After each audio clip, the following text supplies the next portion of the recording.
সিন্ধুনির দেবাসুরে মন্থন করিল, তাহে লক্ষ্মী জগন্মাতা উত্থিত হইল। সাগর মন্থনেতে জন্মিল শশধর, নামচন্দ্র হইল তাহার মনোহর। হইল চন্দ্রের পুত্র বুধমতিমান, পুরুরবা নামে হইল তাহার সন্তান। পুরুকৃষ্ণ নামে হইল তাহার কুমার, শতাবর্ত নামে পুত্র বিদিত সংসার। আর্যাবর্ত নামে হইল তাহার তনয়, সেপদী নামেতে তাঁর পুত্র মহাশয়। বাণ নামে পুত্র হলো জানে সর্বজন, রেতো নামে তার পুত্র অতি বিচক্ষণ। ধব নামে তার পুত্র বিদিত ভূমণ্ডলে, স্বর্গ নামে পুত্র তার সর্বলোকে বলে। পুত্র স্বর্গ রাজার সে সর্বনাম ধর, হই হয় নামেতে তাঁর পুত্র মনোহর। হই হয়ের নন্দন অর্জুন নাম ধরে, নিমি নামে তার পুত্র তুলনা অমরে। নিমির কীর্তিতে ব্যাপ্ত সকল সংসার, মিথি নামেতে তাহার হইল যে কুমার। সকলে মিলিয়া তার মথিল শরীর, তাহাতে জন্মিল পুত্র মিথি নামে বীর। মিথিলা নগর এই সেই বসাইল, কুশধ্বজ জনক তাঁর তনয় হইল। বশিষ্ঠ বলেন শুনিলাম বিবরণ, সূর্যবংশ বার্তা বলি তাহে দেহ মন।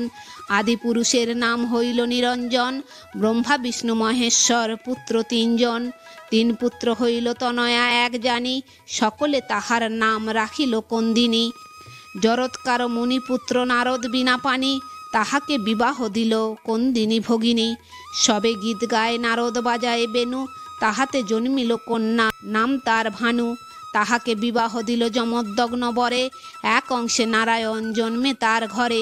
ব্রহ্মার কাছেতে তাঁর পড়িলেক বীজ, তাহাতে জন্মিল পুত্র নামেতে মারিচ। কশ্যপ নামেতে পুত্র মারিচির হল, তাহার তনয় সূর্য প্রতাপ প্রবল। সূর্যের হইল পুত্র মনু নাম তার, মনুর নামেতে সর্ব ব্যাপিল সংসার। মনুর হইল পুত্র সুসেন নামেতে, প্রসেন তাহার পুত্র বিদিত জগতে। প্রসেনের পুত্র ধরে যুবনাশ্য নাম, রাজা হয় যুবনাশ্য অযোধ্যায় ধাম। যুবনাশ্য রাজার কহিব কিবা কথা, তাহার জন্মিল পুত্র নাম যে মান্ধাতা। মান্ধাতার পুত্র হইল মুচকুন্দ নাম, তার পুত্র নাম ধুন্ধুমার গুণধাম। তাহার হইল পুত্র ইলা নাম ধরে, তার পুত্র শতাবর্ত অযোধ্যা নগরে। আর্যাবর্ত নামে তার হইল নন্দন, ভরত তাহার পুত্র জানে সর্বজন।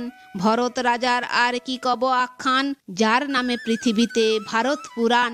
তার পুত্র হইল ইক্ষ্বাকু নরপতি, বশিষ্ঠ পুরোধাজার সুমন্ত্র সারথি। তাহার ভূধর নামে হইল নন্দন, খাণ্ডু নাম তার পুত্র অযোধ্যাভূষণ।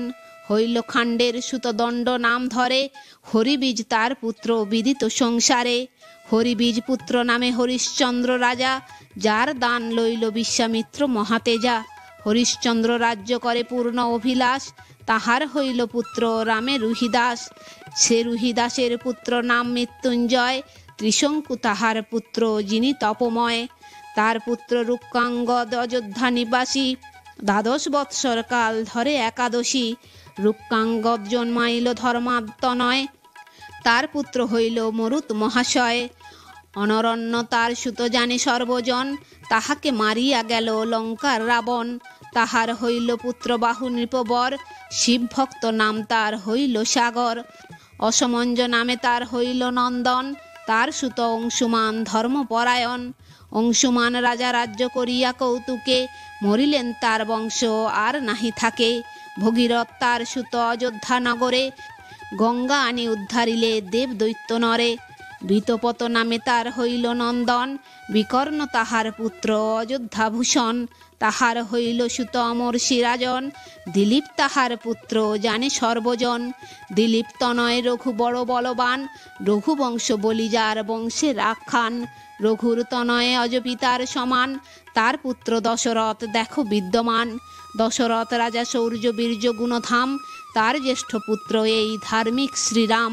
এতেক বশিষ্ঠ মুনি বলিল সবাকে, শুনি শতানন্দ মুনি হাত দিল নাকে। Hello friends, welcome to my channel বৈদিক প্ল্যানেট। কেমন আছেন সবাই? আশা করি সবাই খুব ভালো আছেন, সুস্থ আছেন, শান্তিতে আছেন এবং যে যার নিজের জীবন আনন্দে অতিবাহিত করছেন। বন্ধুরা, আমার এই চ্যানেলে সহজ বাংলা ভাষায় বিভিন্ন প্রকার হিন্দু শাস্ত্র যেমন বেদ, উপনিষদ, পুরাণ, রামায়ণ, মহাভারত, গীতা ইত্যাদি বিভিন্ন প্রকার ধর্মগ্রন্থ নিয়ে আলোচনা করা হয়। আপনারা যারা এই শাস্ত্রগুলি সম্বন্ধে জানতে ইচ্ছুক কিন্তু পড়ার জন্য সময় পান না, তারা এই চ্যানেলের ভিডিওগুলি দেখতে পারেন। তো বন্ধুরা, আজকে আমাদের আলোচনার বিষয় হলো শ্রীরাম কর্তৃক হরধনু ভঙ্গ, শ্রীরাম ও লক্ষ্মণ, ভরত ও শত্রুঘ্নের বিবাহ ও পরশুরামের স্বর ও শ্রীরামের প্রাপ্ত হওয়ানের বিবরণ। তো আসুন পরবর্তী অংশ শুনে নেওয়া যাক। এতেক বশিষ্ঠ মুনি বলিল সবাকে, শুনি শতানন্দ মুনি হাত দিল নাকে। গলে বস্ত্র দিয়া বলে জনক রাজন, তব পুত্রে কন্যা দিয়া লইনু শরণ। দশরথ বলিলেন জনক রাজারে, শরণ লইনু দিয়া এচারি কুমারে। দুই রাজা উঠি তবে কইল সম্ভাষণ, কন্যা আনো আনো বলে যত বন্ধুগণ।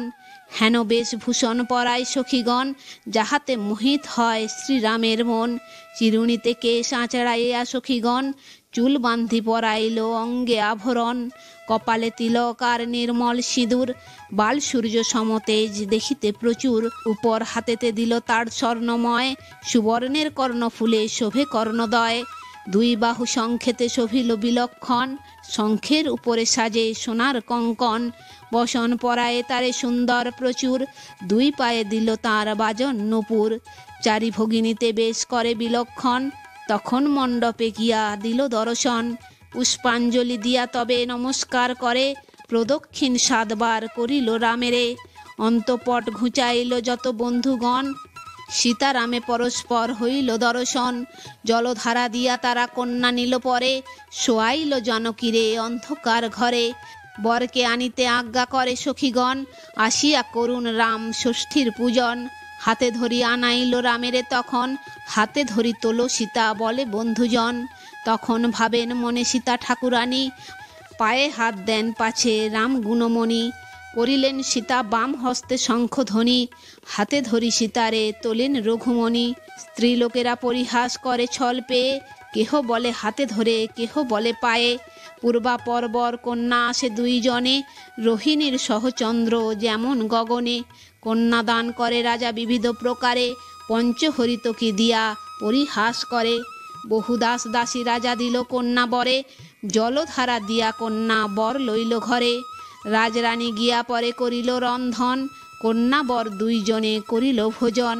সাজায় বাসর ঘর যত সখীগণ, রাম সীতা তাহাতে বঞ্চেন দুইজন। উর্মিলা সহিত তথা রহেন লক্ষণ, মান্ডবীর সহিত ভরত বিচক্ষণ। শ্রুতকীর্তি সহিত আছেন শত্রুঘ্ন, এই রূপে বাসর বঞ্চিল চারিজন। সানন্দ হইল সব মিথিলা ভুবন, রামকে দেখিতে যায় যত নারীগণ। পরিহাস করে সবে রামের সহিত, তুমি যে জানকীপতি এ নহে উচিত। হে রাম তোমাকে এই কথা কহি ভালো, সীতা বড় সুন্দরী তুমি যে বড় কালো। হাসিয়া বলেন রাম সবার গোচর, সুন্দরীর সহবাসে হইব সুন্দর। পরিহাস করিবে কি হারাইল জ্ঞান, শ্রীরামের চরণে মজায় মন প্রাণ। যেখানে বসিয়া আছে অনুজ লক্ষণ, সেখানে চলিয়া যায় যত সখীগণ।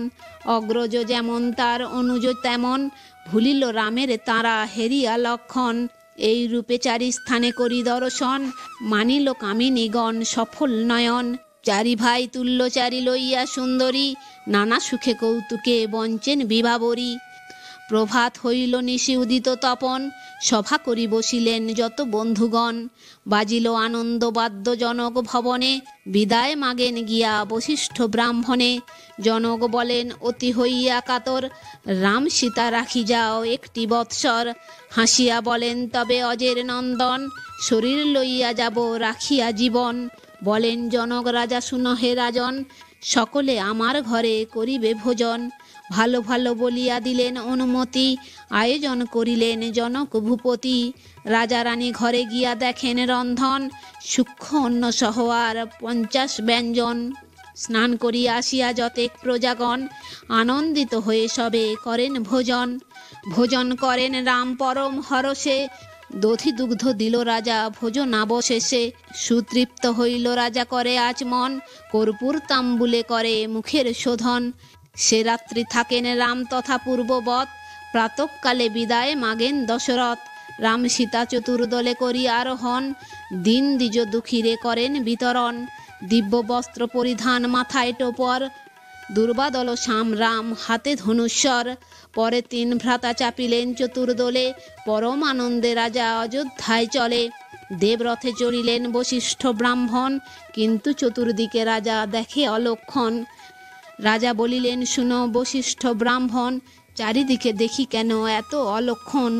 কি জানি কেমন হবে বিপদ ঘটন। বশিষ্ঠ বলেন, শুনো অজের নন্দন, চারিদিকে চারি পুত্র দেখো বিদ্যমান, কে করিতে পারে তব অশুভ বিধান। বাজনার মহাশব্দ উঠিল আকাশ, পরশুরামের চিত্তে লাগিল তরাস।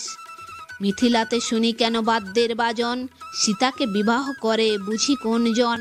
মনে মনে যুক্তি করে সেথা মুনিবর, ওথা রাজা বিদায় করেন কন্যাবর। লক্ষ লক্ষ চুম্ব দিয়া বদন কমলে, জানকীরে জনক করিয়া কোলে বলে, করিলাম বহু দুঃখে তোমাকে পালন, বারেক মিথিলা বলি করাও শরণ। শ্বশুর শাশুড়ি প্রতি রাখিবে সুমতি, রাগ দেশ অসুয়া করো কারো প্রতি। সুখ দুঃখ না ভাবিও যে আছে কপালে, স্বামী সেবা কভু না ছাড়িও কোনো কালে। ঝিয়ারি বহুরি সব আসিয়া তখন, গলায় ধরিয়া সব জুড়িল ক্রন্দন। আমা সবা ছাড়িয়া কি চলিলে জানকী, আর কি হইবে দেখা সীতা চন্দ্রমুখী। রাম সীতা বিদায় করিলেন জনক, দ্বিজেরে দিলেন দান সহস্র সংখ্যক। হেনকালে যমোদ্দগ্ন হাতেতে কুঠার, রহ রহ বলিয়া ডাকিছে বারবার। খড়গ চর্ম ধনুশ্বর শরীরে গ্রথিত, ভীম বেশ ভার্গব হইল উপস্থিত। মহাভয়ানক বেশ দেখিয়া মুনির, দশরথ ভূপতির কম্পিত শরীর। এক হাতে ধরি রামে উত্তরে লক্ষণ, মুনির চরণে রাজা দিল সেই ক্ষণ। মুনি বলেন, দশরথ বলি হে তোমারে, ধনুক ভাঙিল কেবা জনকের ঘরে? দশরথ কহেন, আমার পুত্র রাম, গুণ দিতে ধনুকে ভাঙিল ধনুখান। মহাকোপে জ্বলিয়া বলেন ভৃগুরাম, মম সম করি রাখিয়াছ পুত্র নাম। আমি তো পরশুরাম বিদিত ভূতলে, হেন জন আছে কে যে রাম নাম বলে। এ কথা শুনিয়া রাম বলেন বচন, ক্ষমা কর দোষ প্রভু তপস্বী ব্রাহ্মণ। বলেন পরশুরাম আরক্ত নয়ন, তুচ্ছ জ্ঞান করো দেখি তপস্বী ব্রাহ্মণ। নিক্ষত্রিয় ভূমি করি ৩-৭ বার, রক্তে নদী বহাইল আমার কুঠার। সমস্ত পৃথিবী করি কশ্যপের দান, তপস্বী ব্রাহ্মণ বলি করো অপমান। আমার গুরুর ধনু ভাঙিলে যেই, তাহাকে বধিয়া তার প্রতিফল দেই। ভূপতি বলেন ভয়ে কম্পিত শরীর, বালকের অপরাধ ক্ষম মহাবীর। রসিয়া কহেন বীর সুমিত্রা কুমার, কথায় কি ফল করো বীরের আচার। ক্ষত্রিয় বিনাশ তুমি করেছ যখন, তখন না জন্মেছিল শ্রীরাম লক্ষণ। এতেক বলিল যদি সুমিত্রা নন্দন, কুপিত পরশুরাম কহেন বচন। জীর্ণ ধনু ভাঙিয়া যে দেখাইলে গুণ, আমার ধনুকে রাম দেহ দেখি গুণ। এতেক কহিয়া ধনু দিলেন তখন, জানকী ভাবেন নম্র করিয়া বদন। একবার ধনুক ভাঙিয়া অকস্মাৎ, করিলেন আমারে বিবাহ রঘুনাথ। আরবার ধনুক আনিল ভৃগুমণি, না জানি হইবে মোর কতেক সতিনী। ধনুখান ভৃগুরাম দিল বড় দাপে, মরে তো মরুক রাম ধনুকের চাপে। ধনুক দেখিয়া অতি প্রসন্ন অন্তরে, হাসিয়া ধরেন রাম ধনু বাম করে। শ্রীরাম বলেন, হে লক্ষণ ধনুর্ধর, এ ধনুকের গরিমা করেন মুনিবর। শ্রীরাম বলেন, শুনো ওহে বীরবর, ধনু যদি দিলে তবে দেহ একস্বর। সুবুদ্ধি পরশুরামে কুবুদ্ধি ঘটিল, তখন রামের হাতে স্বর যোগাইল। যেই শ্রীরামের হাতে মুনি স্বর দিল, মুনির সে তেজ রাম সকল হরিল। মুনির সমস্ত তেজ লইল যখন, হইল মুনির পুত্র সামান্য ব্রাহ্মণ। শ্রীরাম বলেন, শুনো মুনির নন্দন, ধনুকেতে গুণ দিব কিসের কারণ? তোমার ধনুকে যদি গুণ দিতে পারি, তোমার ধনুক বানে তোমারে সংহারি। লক্ষণের জিজ্ঞাসা করেন রাম শেষে, ধনুকে তো গুণ দিই মুনির আদেশে। লক্ষণ বলেন, শুনো জ্যেষ্ঠ মহাশয়, ধনুকেতে গুণ দিয়া দূর করো ভয়। এ কথা শুনিয়া রাম হাসিয়া কৌতুকে, ধনু নোয়াইয়া গুণ দিলেন ধনুকে। ধনুক টঙ্কার গিয়া লাগিল গগন, পাতালে বাসুকি কাঁপে স্বর্গে দেবগণ। পাতালে বাসুকি বলে দেব রঘুবীর, ধনুখান তোলো মোর বুকের হোক স্থির। লক্ষণ বলেন, শুনো অগ্রজ শ্রীমান, ধনুখান তোলো যে বাসুকি পায় ত্রাণ। এই কথা শুনিয়া হাসেন রঘুনাথ, তুলিলেন সেই ধনু সবার সাক্ষাৎ। শ্রীরাম বলেন, শুনো মুনির নন্দন, তোমারে না মারি ব্রহ্মবদের কারণ, অব্যর্থ আমার বান হইবে কেমনে, স্বর্গ রোধ করি কিংবা পাতাল ভুবনে। যে আজ্ঞা বলিয়া বলে মুনির নন্দন, চিনিলাম তোমারে যে তুমি নারায়ণ। ধর্ম দ্বারা স্বর্গ পায় নাহি অয়ান, স্বর্গপথ রুদ্ধ করো দেব ভগবান। একশর মারিলেন না করিয়া ক্রোধ, পরশুরামের করে স্বর্গপথ রোধ। শ্রীরামের স্তুতি করে শ্রী পরশুরাম, তপস্যা করিতে মুনি যান নিত্যধাম। দশরথ পাইলেন যেন হারাধন, আনন্দিত তেমনি হইল তার মন। পুত্র পুত্র বলিয়া করেন রামে কোলে, লক্ষ লক্ষ চুম্ব দেন বদন কমলে। ভূপতি বলেন শুনো বশিষ্ঠ ব্রাহ্মণ, বাজনায় আর কিছু নাহি প্রয়োজন। চতুর্দলে শ্রীরাম করেন আরোহণ, অযোধ্যায় দ্রুততরে করেন গমন। সিদ্ধাশ্রমে তবে রাম দিলেন দর্শন, প্রণাম করেন সবে মুনির চরণ। মুনি পত্নী আসিল শ্রীরামের দেখিবারে, রাম সীতা দেখে তারা হরষ অন্তরে। ইহার জননী ধন্যা ধন্য এর পিতা, যেমন গুণের রাম তেমনি এ সীতা। তথা হতে চলিলেন পরম হরষে, উত্তরিল গিয়া সবে আপনার দেশে। অযোধ্যার যে শোভাতা বর্ণিতে না পারি, আনন্দ সাগরে মগ্ন বাল বৃদ্ধ নারী। নানা বর্ণ পতাকা উড়িছে নানা স্থলে, উপরে চাঁদোয়া শোভা গগন মণ্ডলে। কুলবধূ আর যত প্রজার কুমারী, ঘৃতের প্রদীপ জলে দ্বারে সারি সারি। সুবর্ণের পূর্ণ কুম্ভে দিল আম্রসার, গুবাক কদলী নারিকেল রাখে আর। কৌশল্যা কৈকেয়ী আর সুমিত্রা রমণী, চারি বধূ আনিতে চলিল তিন রানী। সঙ্গেতে চলিল রঙ্গে পুরবাসী নারী, সানন্দ সকল পুরী বাজে তুরি ভেরি। দেবগণ বর্ষণ করে পুষ্পরাশি, জয় দিয়া নাচে সবে আনন্দে উল্লাসী। চারি বধূ কক্ষে দিল সুবর্ণ কলসী, ব্যবহার মতো কর্ম করে পুরবাসী। কক্ষে দিল কলসী মস্তকে দিল ডালা, ছড়াইয়া ফেলে সেইখানে সেই কলা। শুভক্ষণে রানীরা দেখিল বধূ মুখ, নিরখিয়া চন্দ্রমুখ জুড়াইল বুক। নানাবিধ যৌতুক দিলেন সর্বজন, মণিময় আভরণ বসন ভূষণ। যৌতুকতে রাম পান যত অলঙ্কার, তাহাতে হইল পূর্ণ তাহার ভাণ্ডার। পাইলেন সীতা দেবী যতেক যৌতুক, নিজে লক্ষ্মী তিনি তার এ নহে কৌতুক। শ্রীরাম লক্ষণ আর ভরত শত্রুঘ্ন, বন্দিলেন গিয়া সবে মায়ের চরণ। চারি পুত্রে আশীর্বাদ করে রানীগণ, চিরজীবী হও লভ বহু পুত্র ধন। চারি পুত্র লয়ে রাজা সুখী বহুতর, সুখে রাজ্য করে যেন স্বর্গে পুরন্দর। কৃত্তিবাস রচে গীত অমৃত সমান, এত দূরে আদি কাণ্ড হইল সমাধান। তো বন্ধুরা, আজ এই পর্যন্তই। ভিডিওটি যদি ভালো লেগে থাকে তাহলে লাইক কমেন্ট শেয়ার করে আপনার প্রিয় মানুষদেরও দেখার সুযোগ করে দেবেন। এবং এই ধরনের ভিডিও আরও দেখার জন্য চ্যানেলটি সাবস্ক্রাইব করে পাশে থাকা বেল আইকনটি প্রেস করে দেবেন পরবর্তী ভিডিও নোটিফিকেশন পাওয়ার জন্য। সবাই ভালো থাকবেন, সুস্থ থাকবেন, আনন্দে থাকবেন।